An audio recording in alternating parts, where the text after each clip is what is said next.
Khurram Shahzad, news 18 Delhi. Muzaffar Iqbal ने कहा कि उन्हें खुशी है कि सुप्रीम कोर्ट इस पूरे मामले में हर चीज और हर पहलू को बहुत बारीकबीनी से देख रहा है। अहम सवाल है जो हमें समाज के दरमियान भी देखने को मिला कि जिस तरीके से जो जम्मू कश्मीर की दस्तूर साज असम्बली थी उसका सवाल 1951 से 1957 के बीच का सवाल और बीच की तमाम तब्दीलियां, जिस तरह से सुप्रीम कोर्ट ने भी बार बार बीच में पूछगछ की है, क्या आपको लगता है कि ये पॉजिटिव जा रहा है? मैंने आपको कहा बड़ा क्रिटिकल एग्जामिनेशन हो रहा है, एक एक नुक्ते का एग्जामिनेशन हो रहा है, एक एक सेंटेंस का एग्जामिनेशन हो रहा है। इससे बड़ा एग्जामिनेशन शायद नहीं होगा और पूरा मुल्क, पूरा वर्ल्ड माननीय सुप्रीम कोर्ट जिसका इतना बड़ा नाम है सारे विश्व में, ये उनका भी एक एग्जामिनेशन है कि उनको अपने आईन को वो मुहाफिज है हमारे आईन के।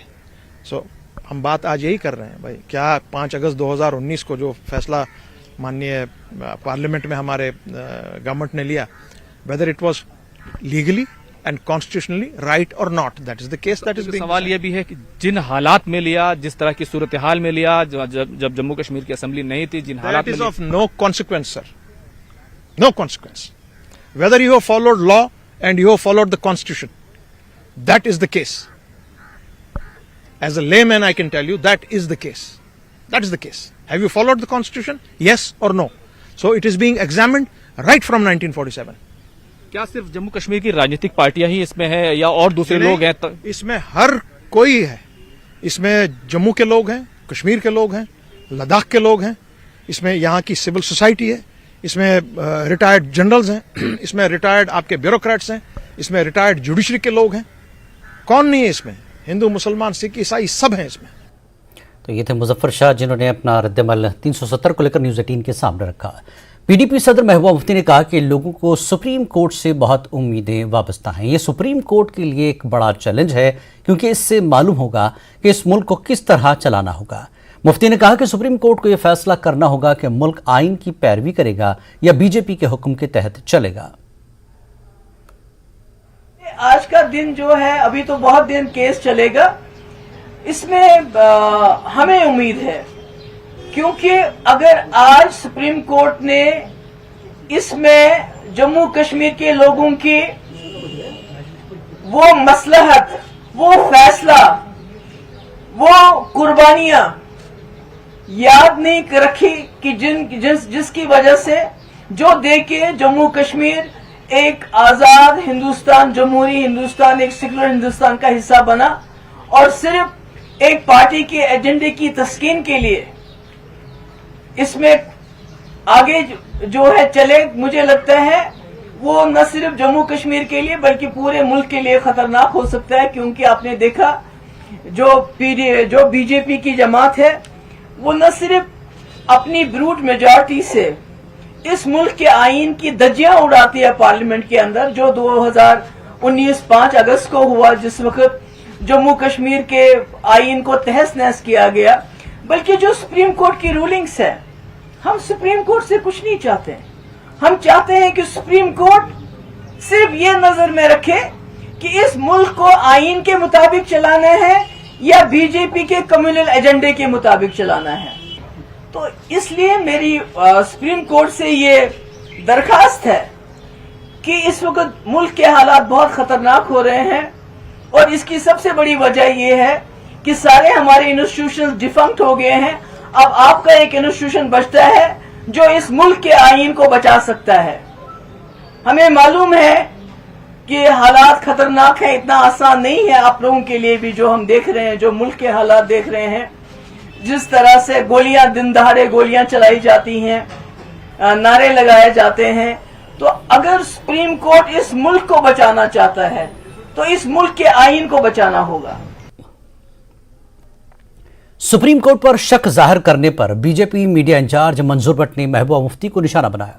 उनका कहना था कि सुप्रीम कोर्ट बीजेपी के रिमोट पर नहीं चलती, कोई दूसरा सरकारी इदारा भी ऐसा नहीं करता। मंजूर भट्ट का कहना था कि महबूबा मुफ्ती इस हकीकत को भूल रही हैं कि उनकी अपनी पार्टी और नेशनल कॉन्फ्रेंस ने पूरी वादी को लूटा है। हमारा सबसे बड़ा न्यायालय हमारे मुल्क सुप्रीम कोर्ट का है। हम उसका सम्मान करते हैं। तो मुझे लगता है जो वहां से डिसीजन होगा वो मुझे लगता है भारत देश में हित में सही होगा और भारत के देशवासियों के हित में होगा। अब रहा सवाल कि महबूबा जी कहती है कि अगर फैसला उनके हक में होगा तो वो समझेंगे कि लोगों सुप्रीम कोर्ट उनकी है, तो अगर हक में नहीं हुआ तो वो बीजेपी के इशारों पे काम करती है। पहले महबूबा मुफ्ती जी इस तरीके के जो बयान है आपसे शोभा नहीं देते। आप कॉन्स्टिट्यूशन के हिसाब से आपने हल्फ लिया है under the constitution of India, आप चीफ मिनिस्टर बनी है। जब आप जैसी लीडर इस तरीके की बयानबाजी करेंगे, मुझे लगता है आम लोग क्या कहेंगे। ये बेशर्माना बयान है। पूरे जम्मू कश्मीर के लोगों के साथ साथ पूरे देश भर के लोगों को हमारे सुप्रीम कोर्ट पे भरोसा है। और जहां तक भारतीय जनता पार्टी समझती है, मैं समझता हूं आर्टिकल 370 सबसे बड़ा जो भ्रष्टाचारी जो मिनिस्टर यहां पर रहे हैं रीजनल पार्टीज के, नेशनल कॉन्फ्रेंस से पीडीपी, वो उनके लिए शील्ड था।